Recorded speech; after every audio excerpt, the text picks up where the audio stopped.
إلا الله وحده لا شريك له ونشهد أن سيدنا ونبينا ومولانا محمدا عبده ورسوله صلى الله تعالى عليه وعلى آله وأصحابه وبارك وسلم تسليما كثيرا. أما بعد فأعوذ بالله من الشيطان الرجيم. بسم الله الرحمن الرحيم. وعباد الرحمن الذين يمشون على الأرض هونا وإذا خاطبهم الجاهلون قالوا سلاما. غالباً اسی وقت کی تلاوت کر رہے تھے قاری صاحب.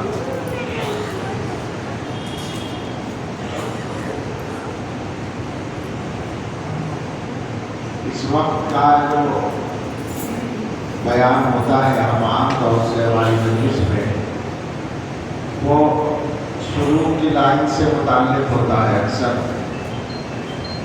لیکن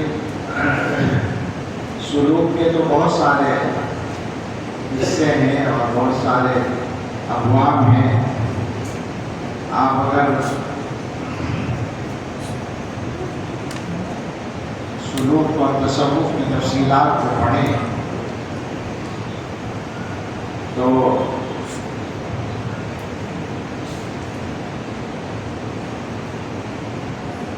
انسان کو بدلنے کی بہت ساری نصیحتیں ملیں گی، بہت سارے حصے ملیں گے، پروگرام ملیں گے، اور سب کا مقصد یہ ملے گا کہ آدمی اللہ کا اچھا بندہ بن جائے.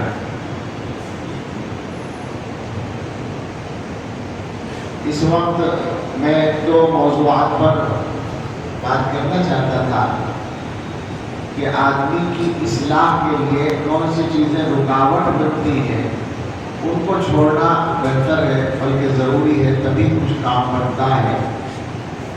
اچانک میں نے آواز سنی، قرات کی، تو یہ رکوع پڑھ رہے تھے قاری صاحب، تو سمجھ میں آیا کہ اسی سے استفادہ کر لیا جائے. اللہ تعالیٰ نے اپنے اچھے بندوں کی کچھ صفات بیان کی ہیں. وعباد الرحمن، اللہ کے بندے، اللہ کے بندے یعنی اللہ کے اچھے بندے، اللہ کے خاص بندے وہ ہیں الذین یمشون علی الارض ہونا. یہاں سے بات شروع ہوئی ہے.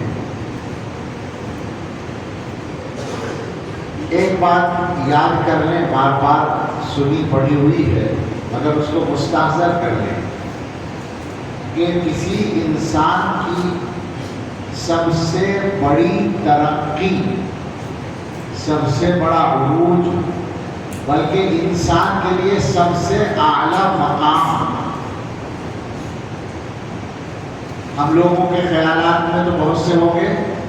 مثلا یہ کہ بہت سارے لوگ ہمیں بڑا ماننے لگے، ہم جس مجمع میں جائیں تو ہمیں ہاتھوں ہاتھ لیا جائے، صدر مقام پہ بٹھایا جائے، ہم جس مجلس میں ہو ہماری بات سنی جائے.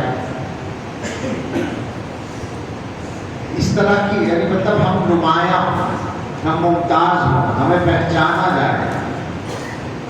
یہ بڑائی کا اور عزت کا مفہوم عام طور سے ہم لوگوں کے ذہن میں ہے، اور اس کے لیے لوگ کوششیں کرتے ہیں.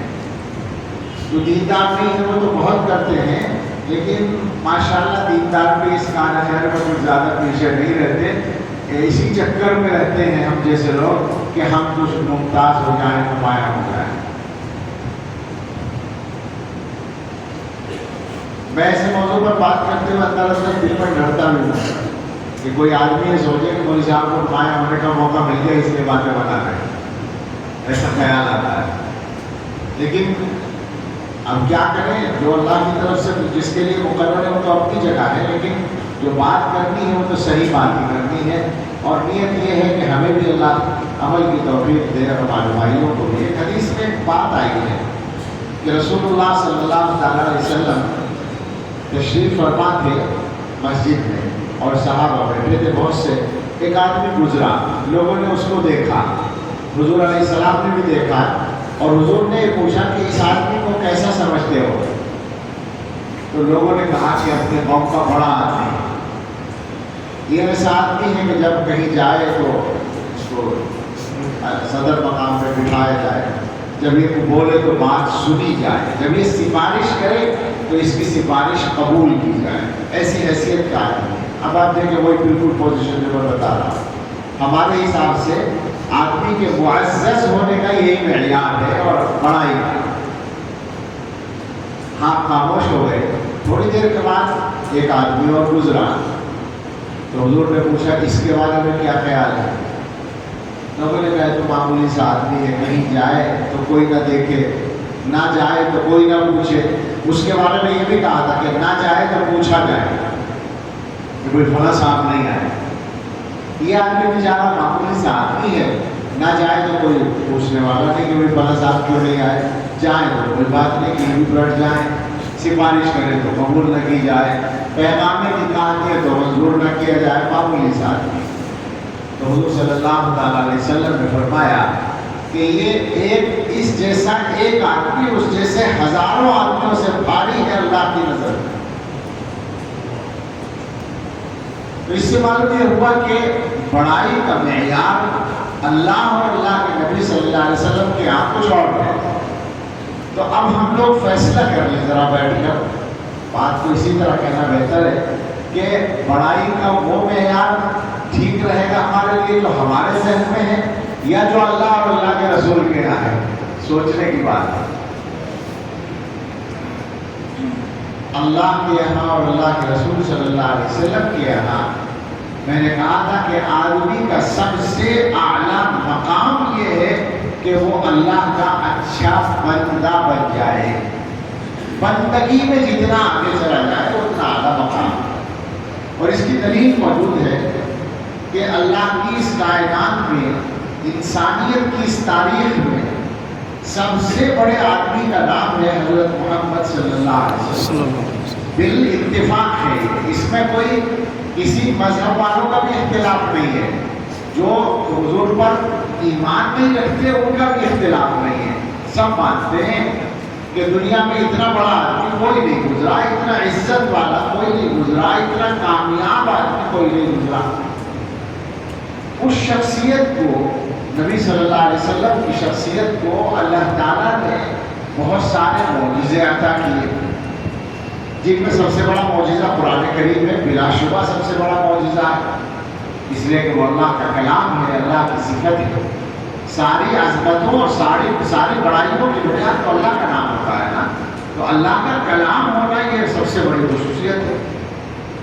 لیکن حضور صلی اللہ علیہ وسلم کے معجزوں میں ایک معجزہ انوکھا معجزہ ہے۔